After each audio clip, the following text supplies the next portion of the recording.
Hey all எல்லாருக்கும் வணக்கம். நான் ஸ்வேதா. இந்த வீடியோவில் பேக்கரி ஸ்டைலில் நல்லா மொறுன்னு எப்படி எக் பஃப் வீட்டிலே செய்கிறதுன்னு தான் பார்க்க போகிறோம். எப்படி செய்கிறதுன்னு பார்க்கலாமா? ஒரு கப் அளவுக்கு மைதா, அது கூடவே தேவையான அளவுக்கு உப்பு சேர்த்துக்கோங்க. இப்போ இதில் தண்ணி ஊற்றி நல்லா மிக்ஸ் பண்ணிக்கலாம். நான் இதில் பார்த்தீங்கன்னா 1/2 ஸ்பூன் அளவுக்கு உப்பு சேர்த்துருக்கேன். நல்லா சப்பாத்தி மாவு பதத்துக்கு பிசைஞ்சு எடுத்துக்கோங்க. இப்போ இதை ஈக்குவலாக 2 போர்ஷனாக ஸ்பிளிட் பண்ணிக்கலாம். நல்லா அகலமான டேபிள் இருந்ததுன்னா அதை க்ளீன் பண்ணி வச்சுட்டு அது மேலே நல்லா மாவு கொட்டிக்கோங்க. நான் எங்கள் வீட்டு டைனிங் டேபிள் மேலே நல்லா க்ளீன் பண்ணி இப்ப அதுல மாவு போட்டுக்கிறேன். நாம இதை நல்லா தின்னா பெருசா உருட்ட போறோம். சோ அதனால கீழே ஒட்டக்கூடாது. அதுக்காக தான் நல்லா பெரிய டேபிள்ல கீழே மாவு கொட்டிட்டு ஃப்ரீயா பண்ணிக்கோங்க.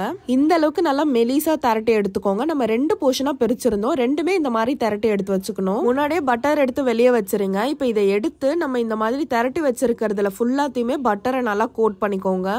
நான் இதுல 100 கிராம்ஸ் ஆஃப் பட்டர் யூஸ் பண்ணிருக்கேன். இப்ப இன்னொரு லேயர் ஸ்பிளிட் பண்ணிருந்ததா மேல இந்த மாதிரி ஃபுல்லாத்தையுமே ஒட்டி விட்டுருங்க. இதுக்கு மேலயும் திருப்பி நம்ம ஃபுல்லாத்தையுமே பட்டர் போட்டுக்கலாம்.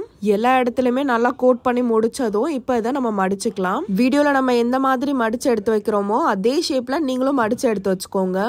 இந்த மாதிரி எல்லாத்தையுமே மடிச்சு வச்சதும் இந்த க்ளோஸ் பண்ற இடத்துலயுமே நம்ம பட்டர் போட்டுக்கலாம். இப்போ இது 2 சைடுமே திருப்பி மடிச்சு எடுத்து வச்சுக்கோங்க. இப்போ நம்ம மடிச்சதை ஒரு பாக்ஸ்ல இல்ல கவர்ல போட்டு 1 மணி நேரம் ஃப்ரிட்ஜ்ல வச்சிருங்க. இது அப்படியே ஃப்ரிட்ஜ்ல 1 hour ரெஸ்ட் எடுக்கட்டும். நாம இப்போ எக் பஃப்க்கு ஸ்டஃபிங் ரெடி பண்ணிக்கலாம். 2 டேபிள் ஸ்பூன் போல எண்ணெய் ஊத்திட்டு 1/2 ஸ்பூன் போல சீரகம், ஒரு 3 போல வெங்காயம் கட் பண்ணி வச்சிருக்கேன். அதை சேர்த்து நல்லா வதக்கிக்கலாம். கொஞ்சமா இஞ்சி பூண்டு பேஸ்ட், அது கூடவே தேவையான அளவுக்கு உப்பு போட்டுட்டு நல்லா ஃப்ரை பண்ணிக்கோங்க. 1/2 ஸ்பூன் போல வெறுமிளகாய் தூள், அது கூடவே 1/4 ஸ்பூன் அளவுக்கு மஞ்சள் தூள், 1/4 ஸ்பூன் அளவுக்கு கரம் மசாலா, இதெல்லாத்தையும் சேர்த்து வதக்கிட்டீங்கன்னா நமக்கு ஸ்டஃபிங் ரெடி. 1 மணி நேரத்துக்கு அப்புறமா நம்ம செஞ்சு வச்சிருந்த மாவை எடுத்துட்டு திருப்பி இந்த மாதிரி மெலிசா திரட்டிக்கோங்க. கொஞ்சம் அதிக ப்ராசஸ் தான். ஆனா இந்த மாவை நீங்க ரெடி பண்ணி வச்சுக்கிட்டீங்கன்னா எப்ப வேணா நீங்க எக் பஃப் செஞ்சு சாப்பிடலாம். திருப்பி இந்த மாதிரி மெலிசா திரட்டினதும் நம்ம திருப்பி பட்டர் போட போறோம். எல்லா சைடும் நல்லா கோட் ஆகுற மாதிரி பட்டர் போட்டுக்கோங்க. சிம்பிளா சொல்ல போனோம், ஆல்ரெடி நம்ம ஃபர்ஸ்ட் பண்ண ப்ராசஸ அப்படியே திருப்பி பண்ணிட்டு அதை அப்படியே மடிச்சு ஒரு 1 hour திருப்பி நம்ம ஃப்ரிட்ஜ்ல வைக்க போறோம். அவ்வளவுதான். 1 hourக்கு அப்புறமா இதை நம்ம எடுத்துட்டு நம்ம சப்பாத்திக்கு திரட்டுற மாதிரி திரட்டிக்கோங்க.